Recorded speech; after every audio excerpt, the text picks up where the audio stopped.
Regresamos al noticiero, 11:37 de esta mañana en la República Argentina y les voy a comentar cómo está el clima. Vamos a empezar como siempre, tratamos de ser federales. Empezamos por un lado con la ciudad de Buenos Aires y luego empezamos a abrir el abanico y el juego a todo el país.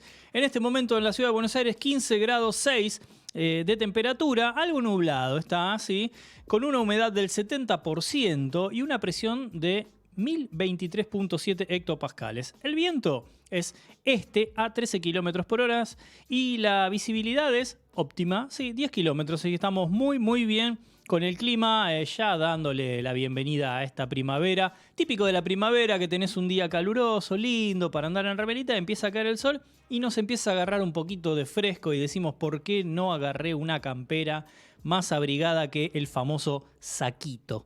Muy bien, este viernes la mínima es de 12 grados, la máxima de 20 grados, como bien ejemplificaba recién con esta historia tan profunda, con este storytelling.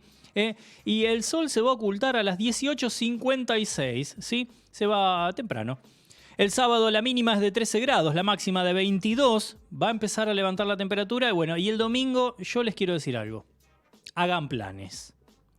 ¿Por qué? Porque el domingo vamos a tener una mínima de 13 grados y una máxima de 25 grados, así que vamos a tener un domingo ideal para hacer algo, lo que quieran, pero hacer algo. Sí, ya seguro que algo se organizaron del otro lado. Lo que les voy a aprovechar entonces, mientras esperamos la participación de Alejandro Nava, que debería ingresar para hablar, porque tenemos que ver cómo hacemos, porque ya no es llegar a fin de mes, llegar a fin de hoy, podríamos decir, en cuanto a economía. Mientras lo esperamos, les voy a contar rápidamente cuáles son los climas de nuestro país. Aprovecho entonces en este momento y les voy a decir que, por ejemplo, en el norte argentino, vamos a empezar por el este, ahí por Misiones, tenemos 18 grados, está muy lindo. También Corrientes ronda entre 16 y 20 grados, Formosa 17 grados, estamos con climas bastante parejitos y lindos. En Jujuy 18 grados justamente. Salta empieza a bajar un poquito la temperatura. Se ve que el aire de los Andes está llegando y ahí hay 10 grados de temperatura. Lo mismo que casi en Santiago del Estero también.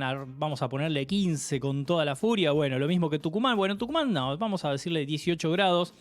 Catamarca 19 grados. La Rioja entre 13 y 17 grados, depende de la cercanía justamente con los Andes. La provincia de Entre Ríos ronda los 16 grados.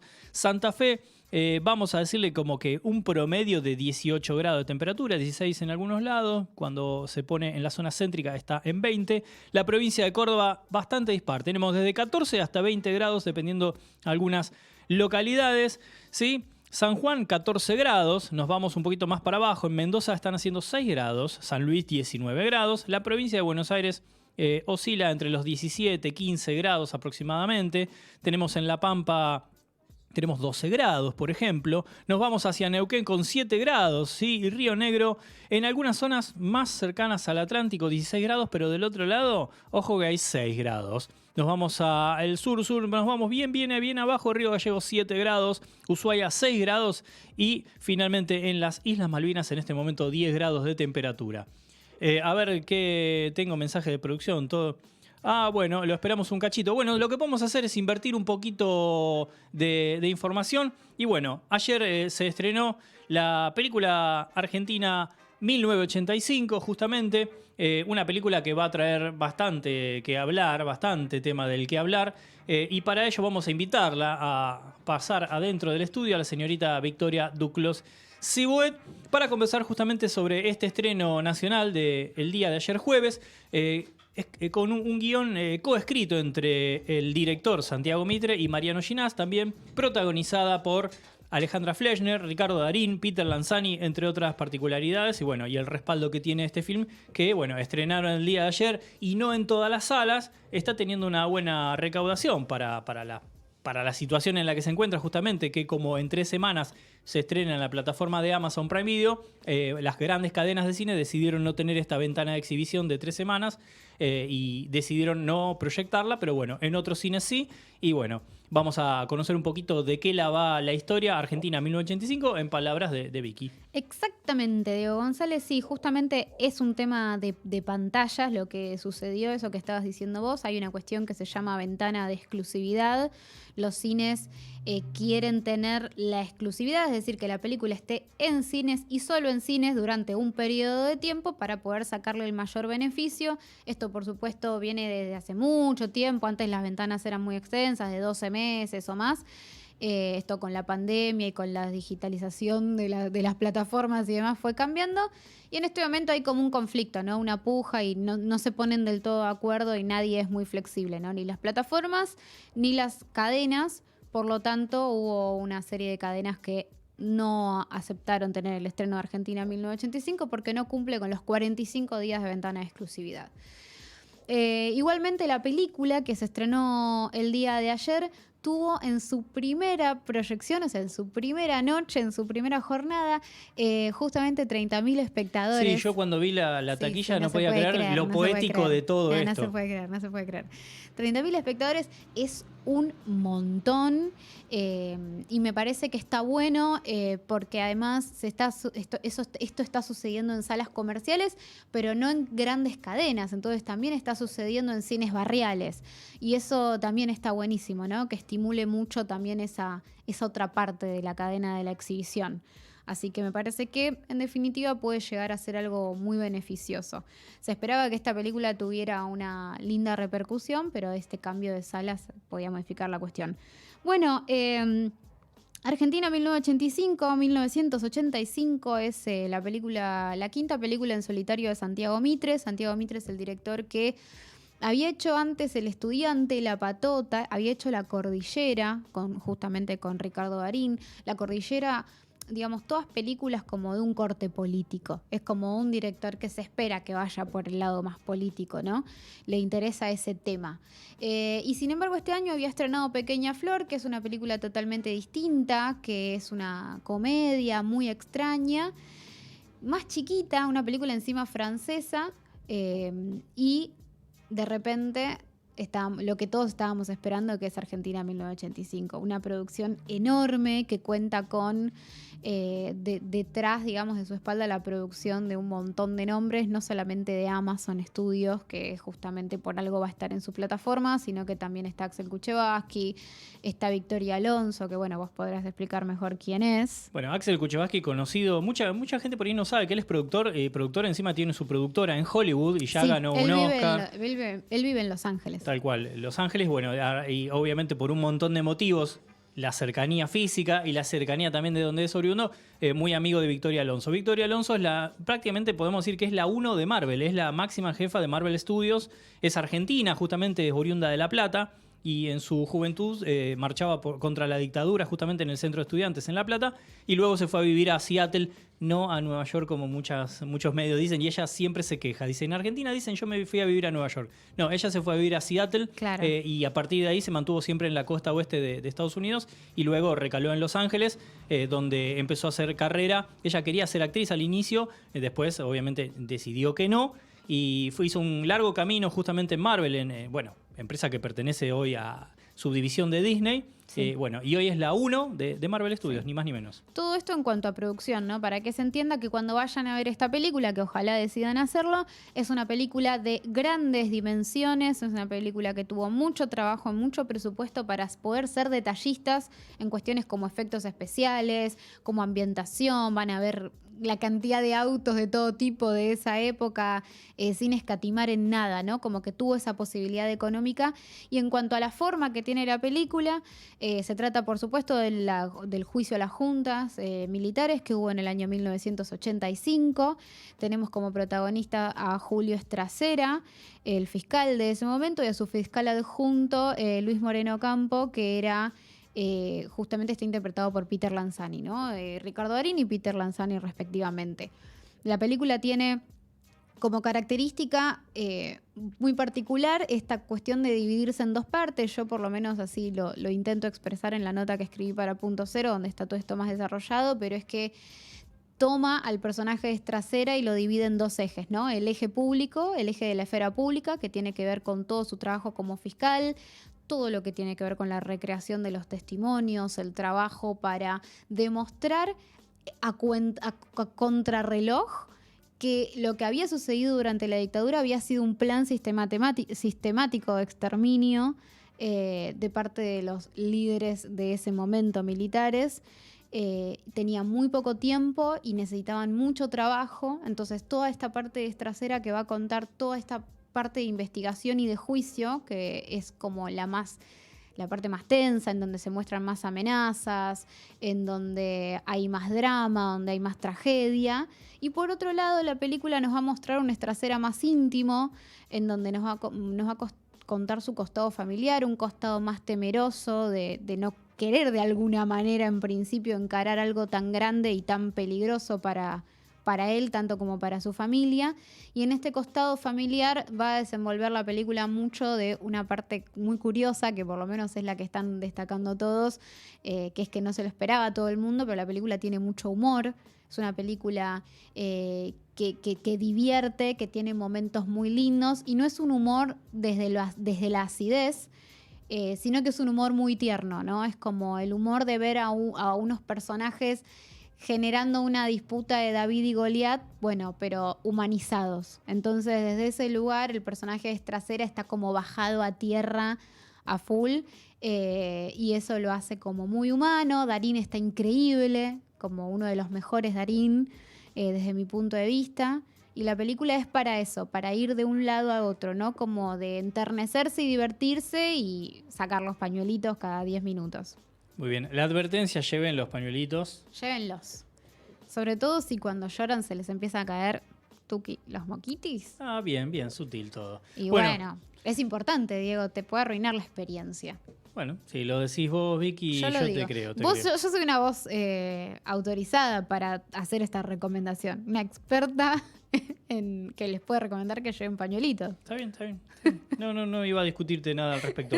Bueno, entonces, hecha la recomendación, no sé si te querés decir alguna palabra más como para definir y justamente terminar con este segmento de recomendación cinematográfica, que creo que excede justamente más que recomendar una película. Estamos recomendando un montón de cosas que justamente en el bloque anterior, hablando de las situaciones extrañas, vamos a titularlas rápidamente, que suceden en nuestro país una y otra vez, me parece como una buena medida. Solo dos cosas. Primero, que es una película enorme, importantísima, que yo creo que tiene que ver todo el mundo, pero sobre todo una película que tiene que ver la juventud, me parece. Es una película que está hecha para apuntar a un público más joven, que no excluye a esa juventud, y que me parece que hoy en día, con todas las cosas que están sucediendo a nuestro alrededor, es una muy, muy linda forma de encontrarnos con un ejercicio de la memoria. Es una película enorme, que vale la pena ver en cines. Yo creo que es fantástica y que nos va a traer muchas satisfacciones en el futuro. Muy bien, ahora sí se suben. Ahora se suben. Cuando lo dije yo el otro día... Perdón, yo lo vengo diciendo desde que empezaron a decir el casting, cuando empezaron a decir están filmando en todo el país porque van a ver todos los paisajes de nuestro territorio, están en la película. Cuando yo vi semejante producción dije, esto está apuntando muy alto y hay archivo de esto. Está bien, vamos a ver quién tuvo las agallas para decir las cosas que había que decir. Así que muchísimas gracias, Vicky Duclos-Sibuet, por la recomendación de Argentina 1985. Y nosotros, ¿vos te animás, abuela, a meter las manos ahí o esperamos? No. Espera. Ahí ya igual lo tenemos del otro lado al señor Alejandro Nava, así que apenas estén dadas las condiciones, lo vamos a ver y lo vamos a escuchar para hablar de economía, justamente. En este caso, no vamos a decirle a Ale economía de pie para llegar a fin de mes, porque directamente hoy es llegar a hoy, vamos a decirle. Buenos días. Hoy es buenos días a toda la oyentada del noticiero. Y estaba pensando, ¿no? En 1985, en Argentina, en paralelo a este juicio de las juntas que marca una bisagra, un antes y un después para la democracia, porque si bien ya hacía 2 años que gobernaba un presidente elegido por el pueblo, todavía había cierta incertidumbre acerca de la continuidad democrática, y creo que este juicio afianzó esa política de continuidad de la democracia y de forma de gobierno, en 1985 se lanzaba el Plan Primavera.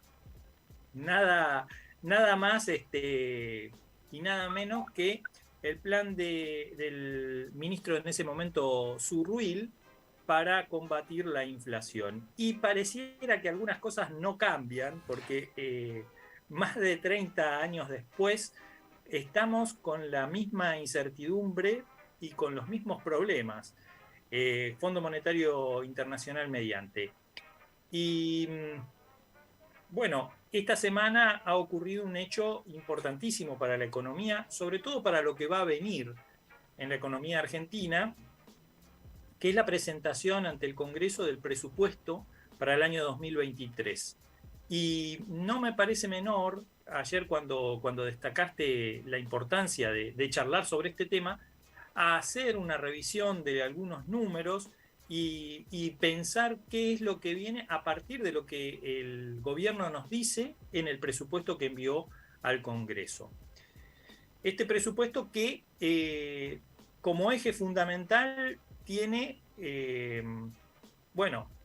un respeto por lo que van a ser los servicios de los pagos de la deuda, con la relación con organismos internacionales. Es decir, para el año 2023 se viene un año muy, muy agitado en lo que se refiere a devolver el préstamo que la Argentina tomó en el año 2018-2019 con el Fondo Monetario Internacional y que recientemente se acordó a principios de este año 2022 cómo debía pautarse o cómo debía renegociarse las condiciones originarias de ese crédito.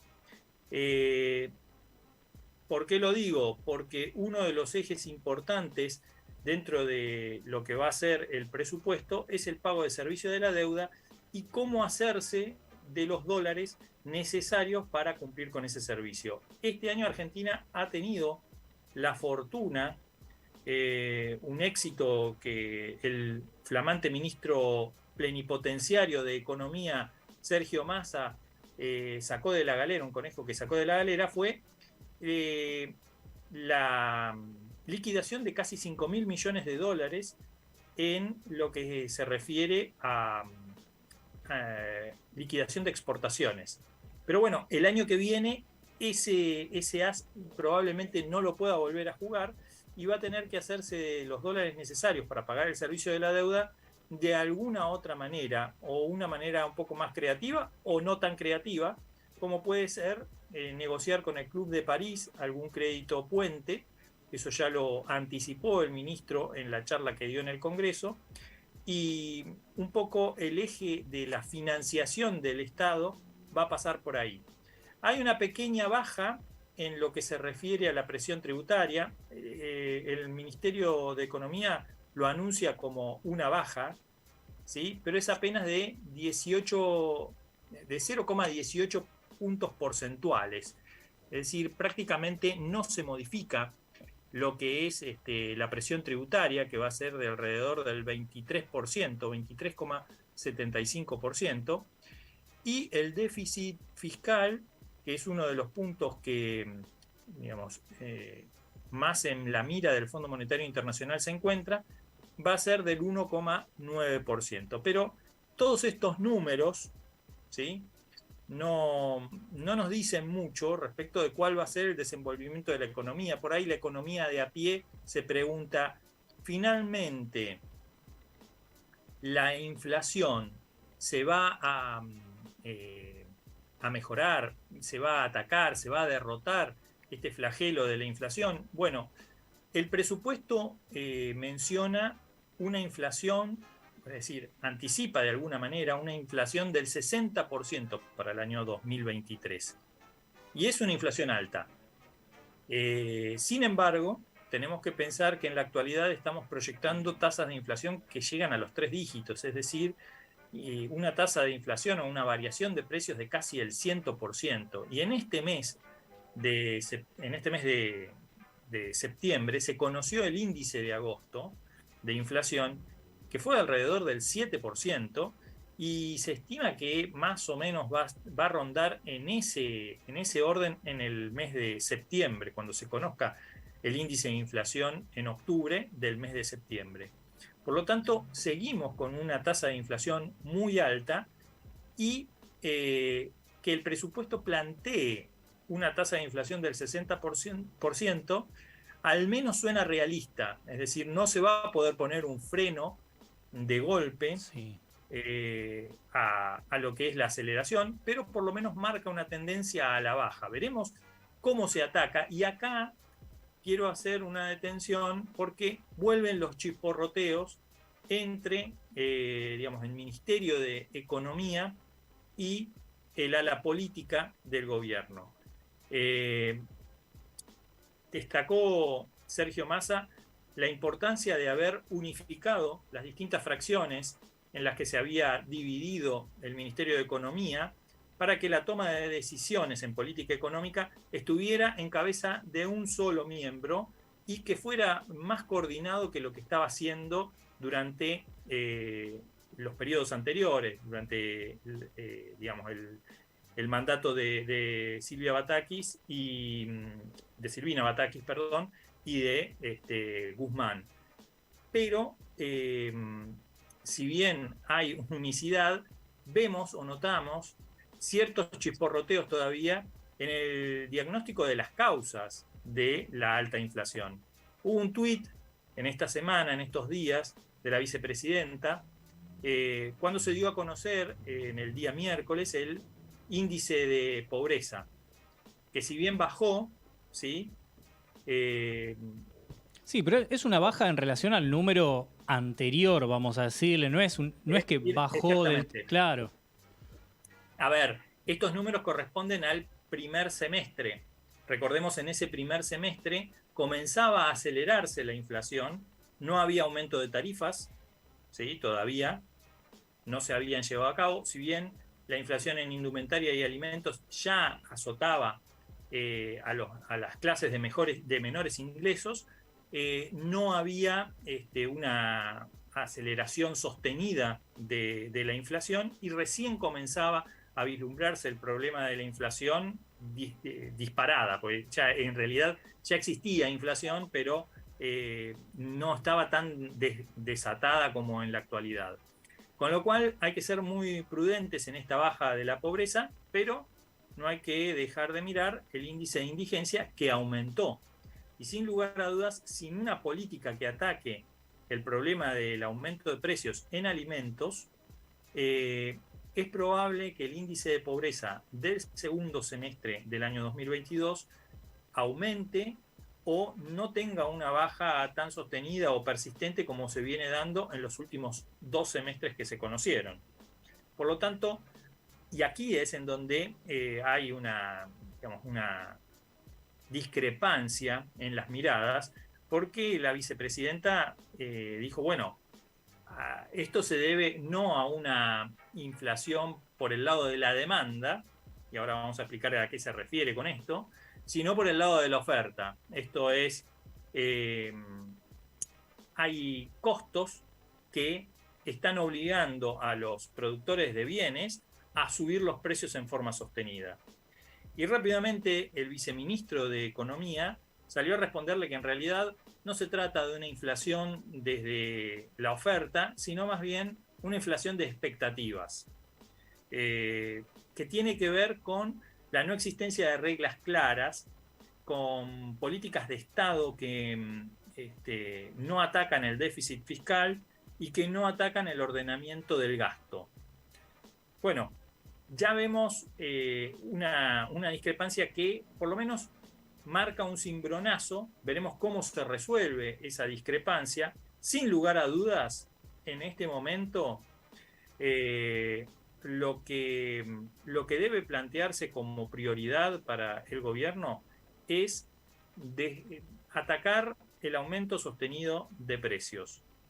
No hay posibilidad de que se sostenga en el largo plazo, digamos, que no se llegue a diciembre con una tasa de inflación del 7% mensual. Es una locura, un disparate, y si a fin de año estamos con estas tasas de de crecimiento de la inflación o de aumento de precios, seguramente vamos a tener mayor conflictividad social en lo que se refiere a paritarias. Miremos lo que ha sido la paritaria de los trabajadores del neumático, ¿sí? De neumáticos, que finalmente se solucionó o se llegó a un acuerdo, pero sin lugar a dudas va a haber una revisión a diciembre.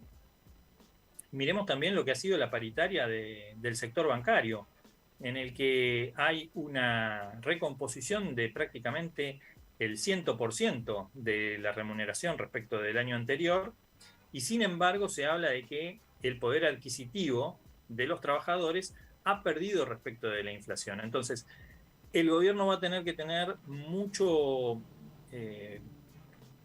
énfasis en atacar el aumento sostenido de precios y de alguna manera preservar lo que son los ingresos de las familias para que el índice de pobreza no se dispare.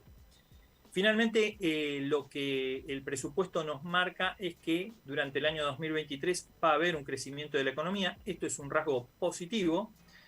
Y otro rasgo positivo es el ahorro en lo que se refiere a energía.